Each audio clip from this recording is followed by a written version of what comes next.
On this edition of Alberta Dugout Stories, the podcast, we recap the Baseball Alberta Awards Gala with 3 of the athletes who came away with hardware.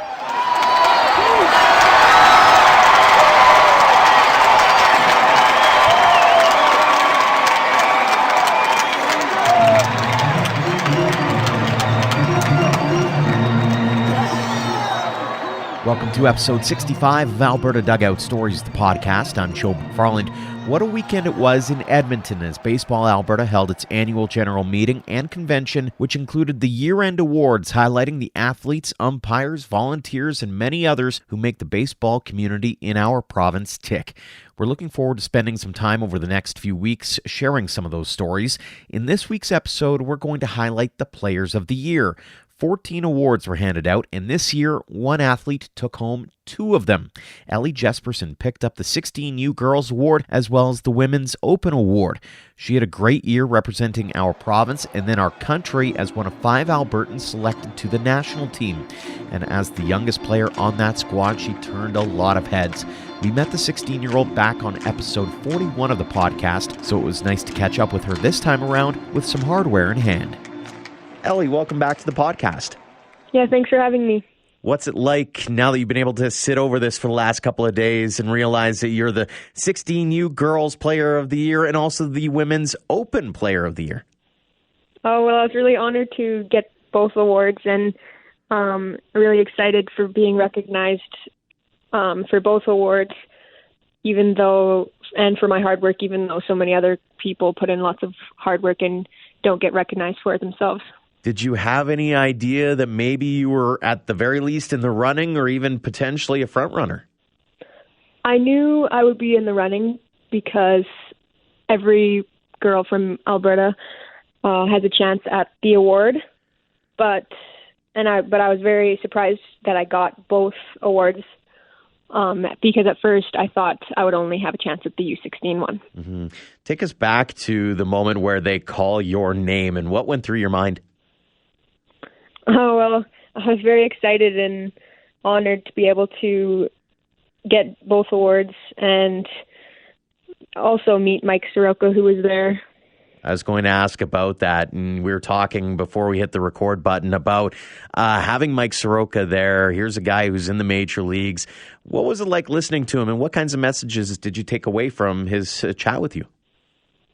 Yeah, he was very inspirational, and he also was an Albertan, which was even more exciting to know. And he told his story, and it was really interesting to hear how he got to where he was, or he is today, and his competitive spirit, because I can connect with him on that level because I'm also very competitive. Going back to the awards here, and what did it mean to you to get recognized in that way and to shed a little bit of light into the kind of year that you did have? Well, it meant a lot because I had been working towards making the national team, and then I finally did, and then ending the year with getting the awards just meant a whole lot for what I put in. What are you most proud of when you look back on the last year? The thing I'm most proud of would be making the national team and being able to participate in Mexico and represent our country. When you look at goals now that you kind of have a bit of an off season here from the baseball side of things, what are you eyeing towards? Well, my biggest goal would be making the national team again because there'll be tryouts again this coming year, and to be able to play in the World Cup, which is what we qualified Canada for this year.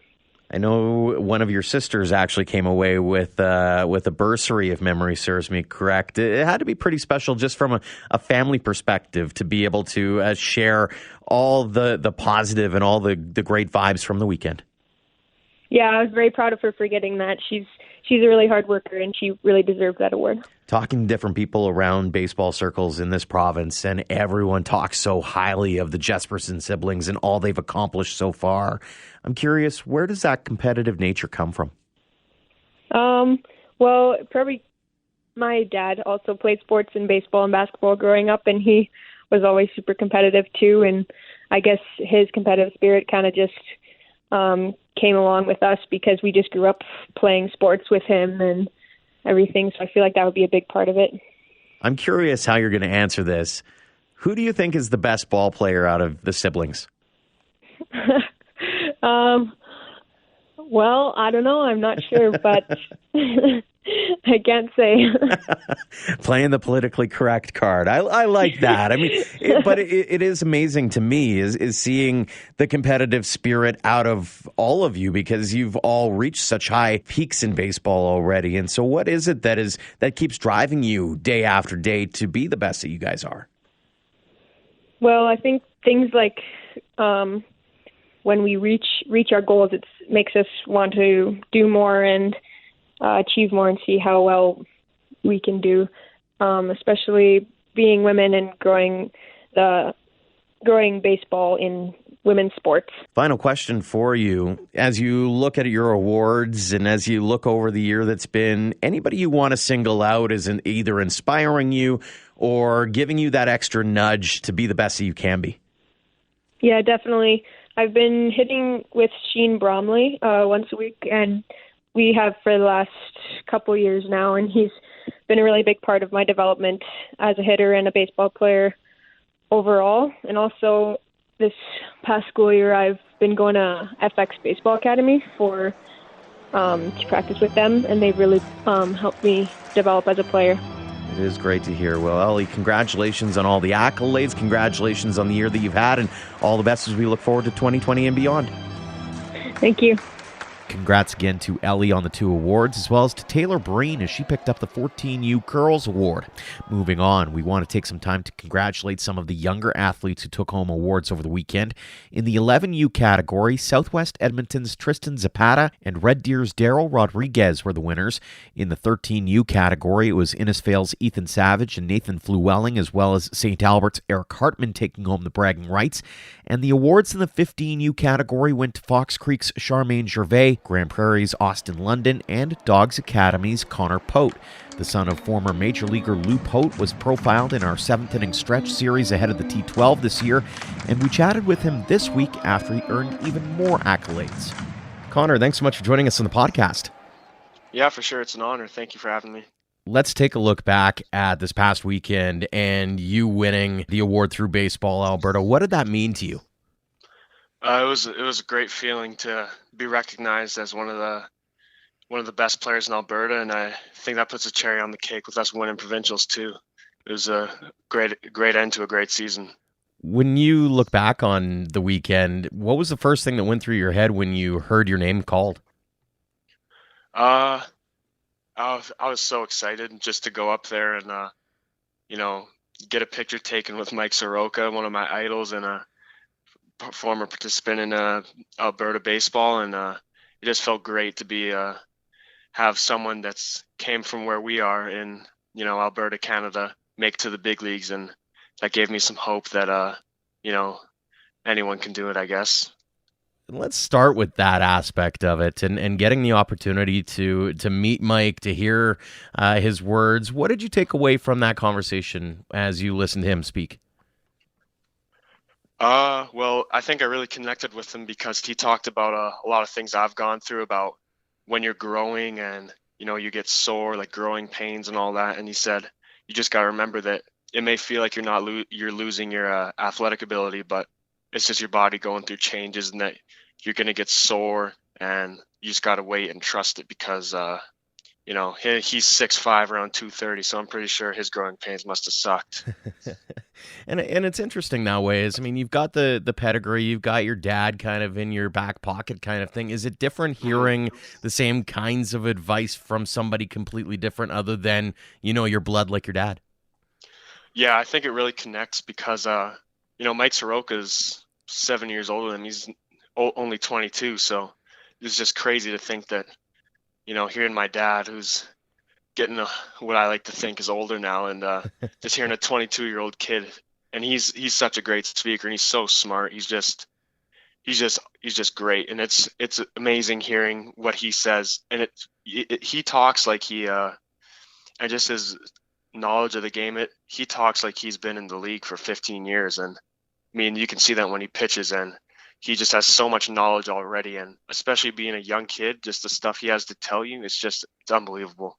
Is that something that you are going to try to bring into your mindset as well, is that you have to be kind of that ongoing student of the game, and you don't necessarily have to be the most overpowering, but you better be the smarter of the two when it comes to each at-bat?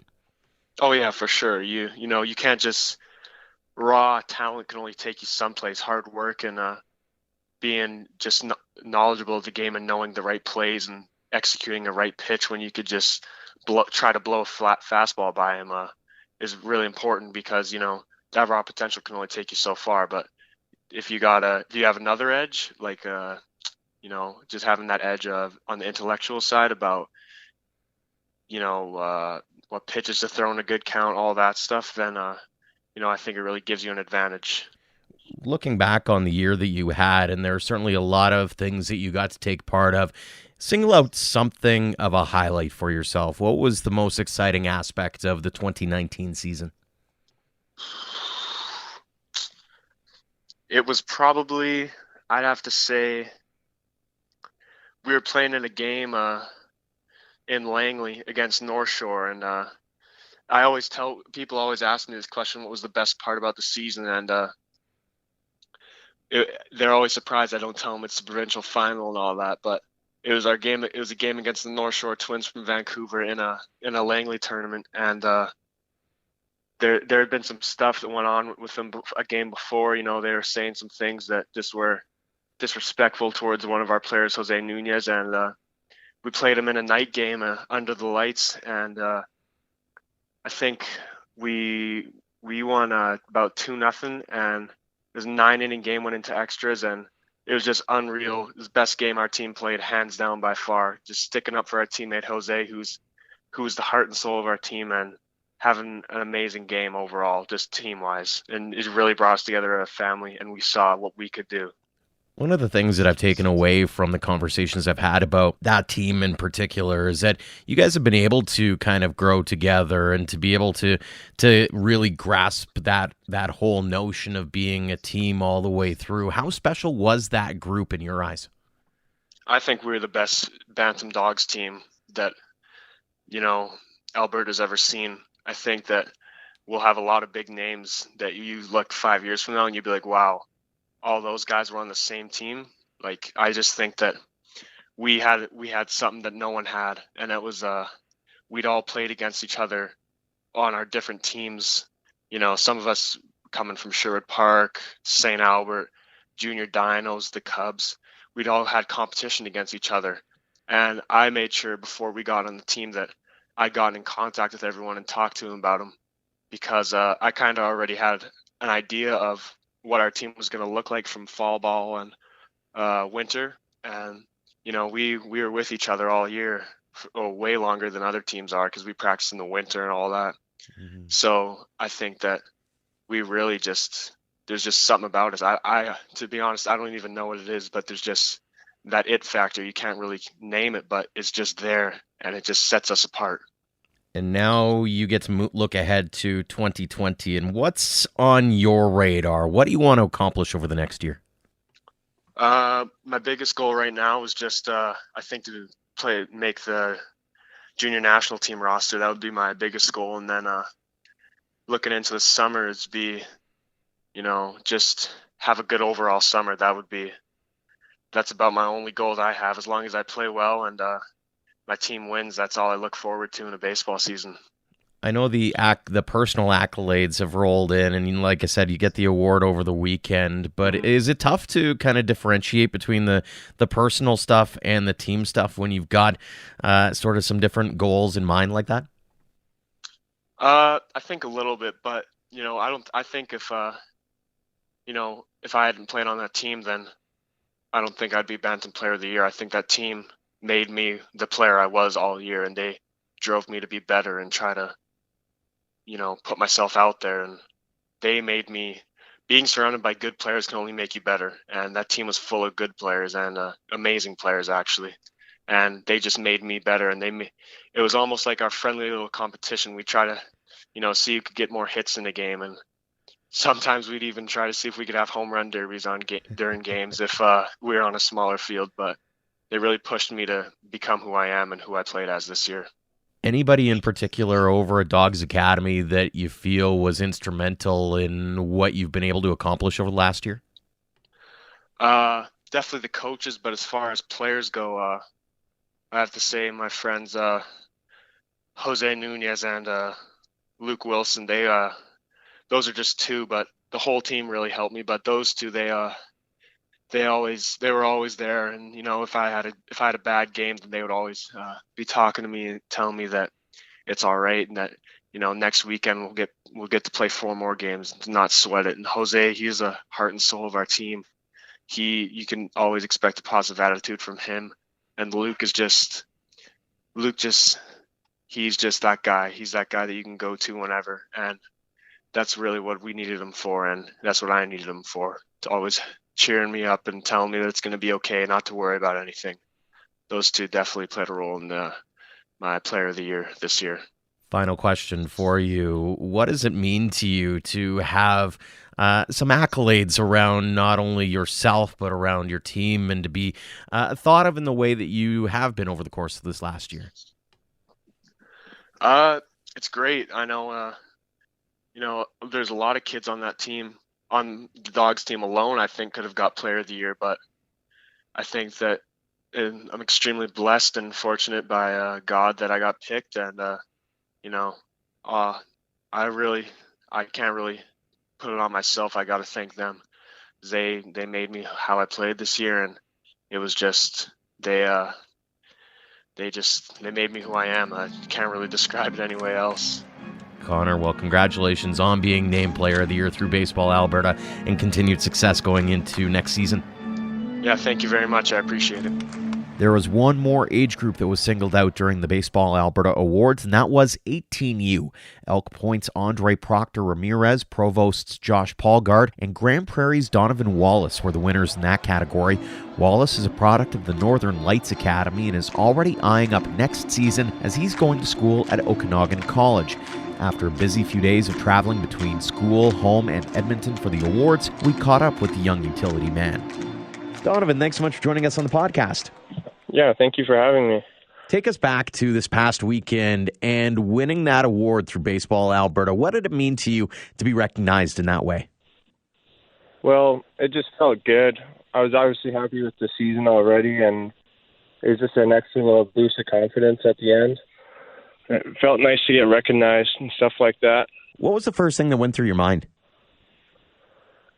I don't know. I was just happy. All I could do is smile and be proud, walk up there, shake Mike's hand, get a picture. It was good. Thank my coaches and everyone who helped me along the way. What sticks out to you from this last season that really allowed you to be propelled into the spotlight like you have? I don't know, just the energy that the team brought this year. It was a good group of guys. We were tight. We all liked each other. We all helped each other, and it just helped me be happy and work hard and get success, obviously. Take us back to the very beginning for you and how you got involved in baseball in the first place. Well, so I obviously played t-ball when I was really young, and then I stepped away from baseball and played hockey through most of my childhood. And then I came back to baseball in about Pee-wee, and then that's when I met the core group of guys, and we actually went on to win the Pee-wee AA provincials that year. And then we went on to Westerns from there. And then throughout Bantam and Midget, I've been playing with a core group of 7 guys, and we've been sticking together and having fun, stuff like that. And yeah, the rest is history, I guess. Talk us through being that two-way player. One of the things that was pointed out to me is not just a pitcher, but you also did a fair amount at the plate as well. Yeah, so through my first 2 years of Midget, I was mainly just a pitcher, kind of just a PO and whatnot. And then over the off season last year, I started working hard in the cage, and we got a new hitting coach, and he really helped me out and stuff like that. And yeah, I just really improved, and then I worked a spot I got a spot in the outfield and in the batting order, and then it just went off from there. What's been the best part about going through the program with Northern Lights? I don't know. It's nice how small it is. Coaches really work one-on-one, and you really feel a part of it. Especially how everyone's the face of the organization there. Like, it's not 100 people. It's only 20 guys trying out, 20 guys on the team. Everyone knows us in the town. It's awesome. Now you get to go to another fairly small town. You're over in Okanagan College now, getting ready for the upcoming season. Walk us through the decision to go to Okanagan and to continue the dream of baseball. Well, originally I was going to go down to the States. I had a couple offers down there, but the Canadian lifestyle seemed to be the best for me, and I just decided to stay close to home. Felt good. And I just saw this as an opportunity to keep playing and stay close to home and stuff like that. And I have a couple buddies here, and it's good. What kinds of things are you hoping to improve upon as you go about the next steps in the journey? I'm just looking to improve on mainly my pitching. I stopped hitting, obviously, in college, but yeah, I'm just working on new pitches, velocity, just having fun. Speaking of pitchers, the guest speaker at the Baseball Alberta event last weekend was Mike Soroka. Did you take anything away from what he had to say to you in the crowd? Yeah, I did, actually. It was awesome hearing him talk about his life and his journey. And the biggest thing that I took away is just his hard work and his mentality there, how hard he worked in the gym, his mentality that he just wanted to keep moving forward every day and stuff like that. And that's going to help me in the future for sure. We always talk about how Alberta and Canada are known for hockey and for football, yet here's one of the best young pitchers in the majors coming from our own backyard. Does it give you something to aspire towards? Yeah, obviously. He's going to bring a lot of eyes to Alberta now, and everyone's going to be asking who this kid is from Alberta, and they're going to be looking here for future prospects, obviously. And it's nice to have that guy to break the ice, kind of, for future players. Whether it's in baseball or life in general, who inspires you? In life, I'd say everyone, especially my grandpa. It's just my grandpa, he's been teaching me lessons since I was a little kid. And he's been playing ball when he was young, and my dad. And it's easy for me to see other people's success, and it just makes me want to do the same and just be as good as they do. Final question for you. When you look ahead to next year, what would you like to accomplish? Personally, I just want to have fun next year, keep working hard, see myself develop and just get better every day, stuff like that. All I can ask for. Fantastic stuff. Again, congratulations, Donovan, on the award over this past weekend and continued success heading into 2020.